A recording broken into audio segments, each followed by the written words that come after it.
Қара кемпірдің ұлы мен келіні. Әңгіменің авторы Айжарық Сәдібекұлы.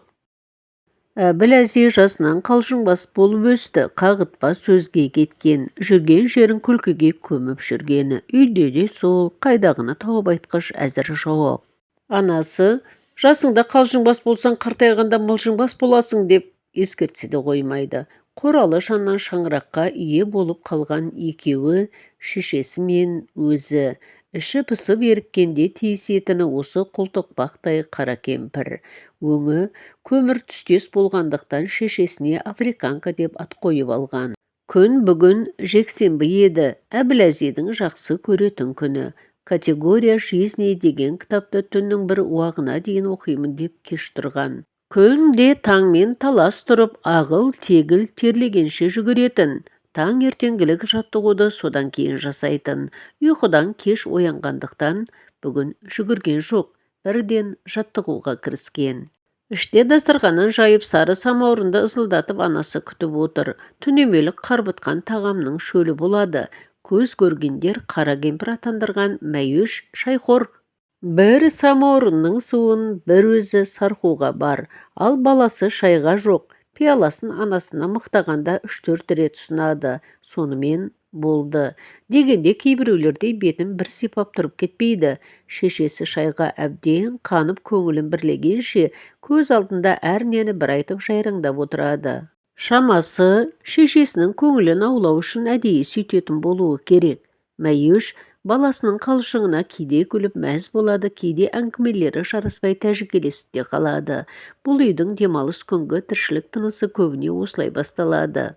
Былайғы күндері Әбіл-Әзиз таңертеңгі шайға қарамайды, мектебіне асығады. Әдеттегідей бұл жолы да «Африканка, как дела?» деп дастархан шетіне жайғасты. Келін болмағасын дела қайдан дела болады?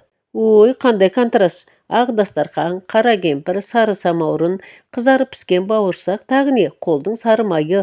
Апа, сенің осы сары майың бар-ау, маған майдай жағады, жүрегіме тимейді. Керемет. Сөзді ғой, мені қашан қалдырқата бересің, бір аяғы жерде, бір аяғы көрде дегендей, қойдың жасындай жасым қалды. Бір шүйке басты қашан әкелесің? Қайратта едім, қашанғы болсын шалдығайын дедім. Осы күні аяғымның тамыры тартылып қала беретін болып жүр. Жаңа қорғанның тұзды балшығын апарайын, емдел. Емдел дейсің, мына үйге малға кім қарайды? Бір шүйке бас болса, бір сәрі. Апа, сенің арманың бір шүйке бас екен, ербейтіп оны қайтем, менімен ойнама, Африканка. Мен мынау іске қыз аламын, білдің бе? Деп Әбіл-Әзиз оң қолының 4 саусағын бүгіп бас бармағын шошайтты. Шөп желкелерді айғары алсын, деп өзіндей бойда құрдасына бере салды. Сол мынау іскеңді енді қашан әкелесің? Қолым тимей, табаным тартпай жүр ғой. Апа, деймін-ау, маған бір ой келіп жүргені. Ол не деген ой? Ішіме сыймай жүрген ой, үйленіп керегі не деймін де, Құдай ақына. Өзің ойлашы, үйленсем мойныма құрық түседі, сосын біткенім ғой. Ал сосын қарап жүреме, қыңқылдап жүріп жүкті болады, сосын қайтеді, ыңқылдап жүріп бала туады, тағы туады, туа береді. Шөп желке шүйке бас дегендер сондай ғой, апа. Жұрттан да өкіметтен де ұялмайды. Сосын жүргенім ғой, батпан бейнетке батып. Бала шағаны қалай асыраймын деп. Жоқ, онан да сыбай салтаң жүргенім жақсы емес пе, апа? Осының бәрін шешесін сөйлетпекке айтып отыр. Апа, келініңді осы қазір бұрымнан сөйлеп әкелсем бе екен деп ойланып тұрғаным. Қасқа бала, немене, ен салып қойғаның бар ма еді? Бары бар ғой. Не дейді ойбай-ау, олай болса неменеге созбақтап жүрсің, а? Әне, үйленбейін десем де ойбай, үйленейін десем де ойбай, соншама не болды? Ойбайламай қайтейін. Ал мен кеттім, Африканка. Қайда жаным-ау? Келін әкелуге. Қандай нан әкелсем екен, Орыстан ба, кәрістен бе, жоқ әлде Хакастан, Африканкадан, татардан, чукчадан.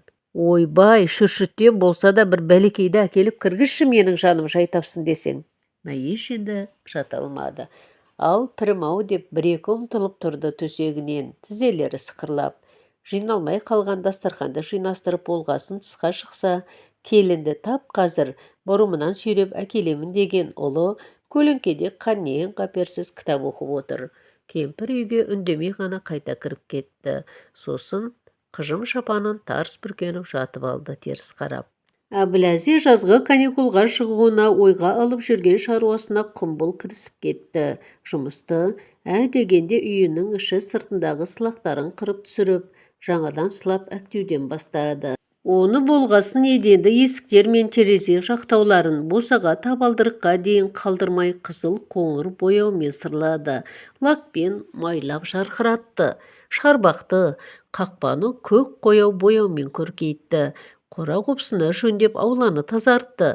Бәрін болып қараса, үйі, қора жайы көктен түскендей жаңарып, ажарланып қалыпты. «Молодец, африканканың баласы», деді өзіне өзі. «Енді бір бойыңды жазып қыдыруыңа болады». Қайным деп үйірсектеп ойнақылана қылмыңдап жүретін көрші үйдің келіні Мәйішті жағалайды. Әжеші, балаңыз осы жаз аяқтанады-ау шамасы қимылына қарағанда, деп жетіп келді.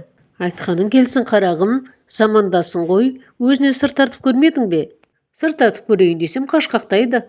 Білгені ішінде. Қайдам қарағым, Алла бір иман жүзді балаға жолықтырғайда деген ақ тілектің үстінде жүрмін ғой, деп қара кемпір де күрсінді. Содан бокс қапшығын күні түні төмпештеумен жүрген Әбіләзи бір күні аяқ астынан жоқ болып кетті. Әне келер, міне келер деумен иманын айтып зәресі қалмаған қара кемпірге ас батпады. Солай алаңшарлы болып қобалжып жүргенінде ұлы телефонмен хабарлассын. Ташкент кетіпті. Шешесі аң-таң. Қашан қайтасың деуге ғана шамасы жетті. Баласы әзір осында жүре тұрамын деді. Бұл саған не дейін, аман болсаң болар деп іркіліп қалды. Содан тағы бір жеті өткен шамада ұлы тағы да телефон шалып, шешесінің амандығын білді. Бұл жолы Самарқаннан хабарласты. Ферғана, Бұхара, Үргеніш барған, амандығын білдіргенімен, неғып қиырда жүрген мән жайын айтайын демейді.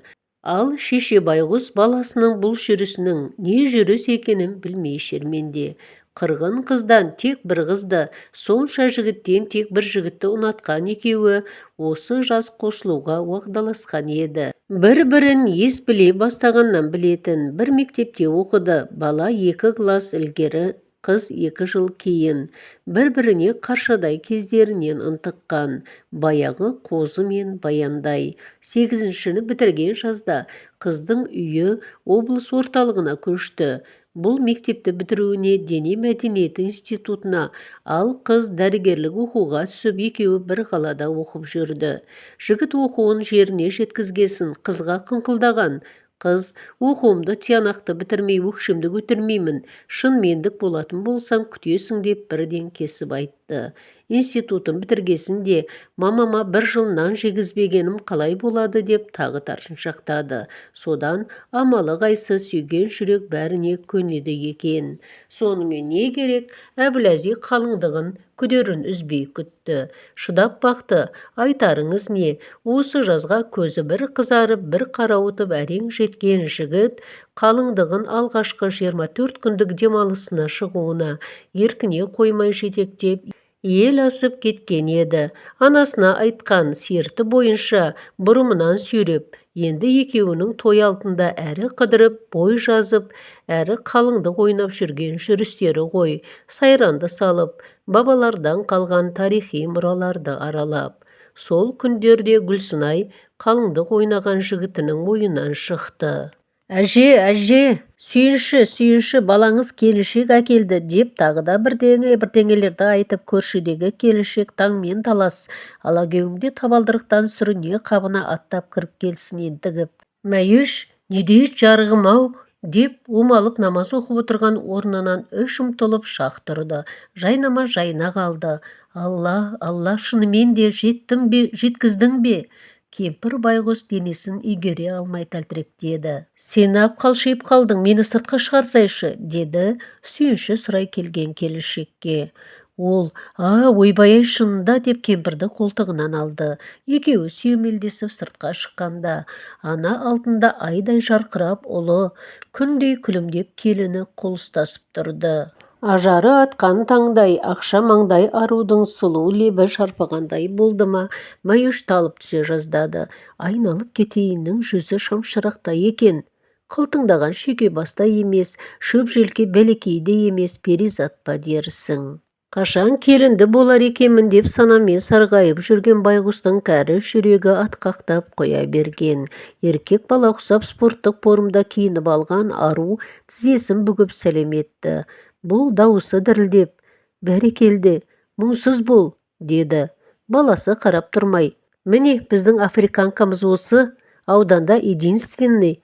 Әкем баяғыда қой бағып жүрген кезінде Африкаға командировкамен барып ертіп келген. Содан бері біздің үйде жүр», деді кәнігі әзілқойлығына бағып. Ал Маюштың көңілі де көзі де басына әлі жаулық түспеген келінінде. Ұлының әзіліне жымиып күліп тұр. Маюш оны, «Келші бері құлдығым», деп құшағына қысып, екі бетінен маңдайынан құшырлана сүйіп алды. «Қадамың құтты болғай шыбыным, Алла бағыңды ашқай», деді кемсеңдеп. Тап осы сәтте Әбіләзиз де абдырап сәмсіреген анасын аяп толқып тұрғанды. «Африканка бізге қарамайын деді ма келінін көргесін?» деді жайраңдап. Қаңғыбасым, неше күн неше түн болды жаман шешеңнің зәресін зәр түбіне кетіргеніңе», деп ұлын да құшақтай алды. Алла, осы күнге жеткізгеніңе тәубе», деп кемсеңдеп жүріп келінін табалдырықтан оң аяғымен аттаттырды. Сандықта келініме деп сыр алтындай сақтап жүрген су жаңа ақ жібек бөрте шәлісі бар еді. Сонымен Гүлсінайдың жүзін жасырды. Көрші көлемде жиналып қалған келінді жылдап күткен ақ шымылдық құрылғанда үйдің іші жарқырап сала берді. Беташар той сол күн-ақ басталып кеткен. Гүлсінайдың беті ашылысымен ағайын жасаулы дастарханда қаумалай қалған. Бабалардан қалған салт, келіннің қолынан шай ішіп баталарын бермек. Бәрінің назары Гүлсінайда. Ажары бітімі мұнша келісті болар ма? Етегі тобығына төгілген ақ көйлек, ақ жібек шәліге малынып, ішкі жан дүниесінің нұры сыртқа теуіп, аппақ жүзі сәулеленіп отыр. Құдды адамзаттан емес, перизаттан жаралғандай жарқырауын. Көпшілікті шақырған үлкен той ертеңіне кешкілік аудан орталығындағы жалғыз ресторанда болды. Арнайы құрметпен шақырылған құдалар жағы келгенде бұрын көрмеген ағайындар бәріне де Гүлсінайдың анасына таң қалып гуілдессін-ай.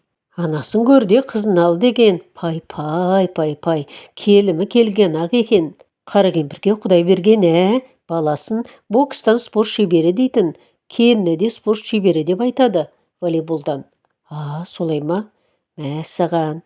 Қызық болғанда көмірде қара кемпірге маңдайын жарқыратып сүттей аппақ келінді бұйыртқанын айтсайшы. Ойпырмай десейші, жаман жәутік кемпірдің аузының салымының барына не дерсің? Бала мықты ғой, бала мықты болса солай болады. Осылай олар осылай желпінісіп жатқанда қос құдағи құрметті төрде тізерлесіп отырған.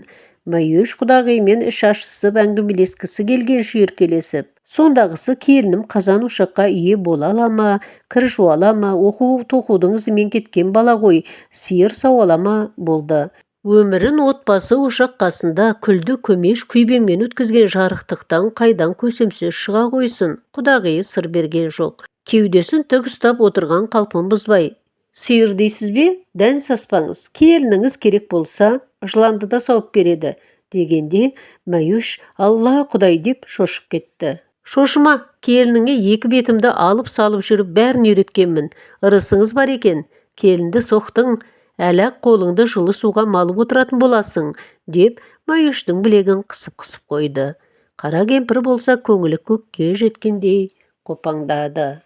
Расында Құдай бере салған келіні анасының айтқанында екен. Үйдің қам қарекетін игеріп әкетті. Маюш шүкірім деп жүріп қолындағы кілттерін қара шаңырақтың бар мүкәммәлін келініне тапсырған. Әбіләзидің әзілімен айтқанда шешесінің ұйқысы қанық, көңілі тоқ. Беззаботный коммунизмде ғұмыр кешіп жатыр. Ал келіні сиырды да сауды, кірді де жуды, тағамның да түр-түрін пісірді. Тігін машинасы бар екен, істі де тікті, спортымен де айналысты, дәрігерлігіне де үлгерді. Қажетінде күйеуінің велосипеді мен мотоциклін де жүргізіп жүре береді. Қабағы шытпайды, жарқылдап, күліп ойнап көңілді жүреді. Енесінің тұяғын қимылдатпайды, иіліп сәлемін жазбайды, жасы үлкеннің алдынан өтпейді. Құдайдың бергені сол. Әбіләзиз спорт мектебіндегі мұғалімдігіне қоса аудан боксшыларын жаттықтыратын.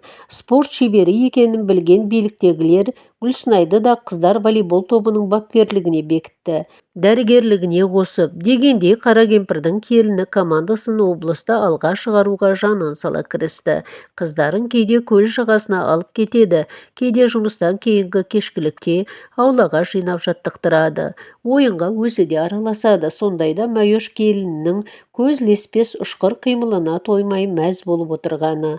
Гүлсінай көкке шырқап ұшқан допты атылып барып секіріп соққанда екпініне төтеп бере алмаған қарсы беттегі қыз тыраң етіп жығылып жатады. Сол сәтте қара кемпірде бір қопаң етіп қалады. Өңі тұрғай түсінде көрмеген қызығы. Ондайда баласы келіншегіне «Африканканы командаң ал, мынау ски капитаның болады» дейді шешесін арқасынан қағып. Қыздар да ду-ду шулайды. «Алайық, алайық әжені» деп. Содан не керек бапкер болғалы, көмірдей қара кемпірдің сүттей аппақ келіні атанған Гүлсінай көп ұзамай қызықшыл жұрттың назарына ілікті. Уақыт өте келе, оның есімі естінің де есердің де аузында жүрді. Бір үйден ерлі-зайыпты екі бапкердің шыққаны туралы гу-гу бірте-бірте аңызға айналып бара жатты. Өмір солай өтіп жатты. Күндердің бір күнінде ұршығын бір уақ еріп болып, енді дем алып отырған енесінің алдына басын қойып еркелеп жатқан келіні: «Мамка, балық жегім келеді» деді алма беті бал-бұл жанып. Мәйөш: құлдығым, балық деген дүкенге түспегенімен базаршылардан табылады ғой, жүгіріп барып әкеле қояйын деп түрегеле берді. Құдды құлдилап жүгіре алатындай. «Өзім асып, өзім түсіріп беремін, құлдығың болайын, жолыңда жүрейін» деп шұбыртып барады. Мәйөш балықшының қызы, балықтың тәуірін де, пісіру бабын да біледі. Көзінің қарасындай. Жалғыз келінінен қай жанын аясын.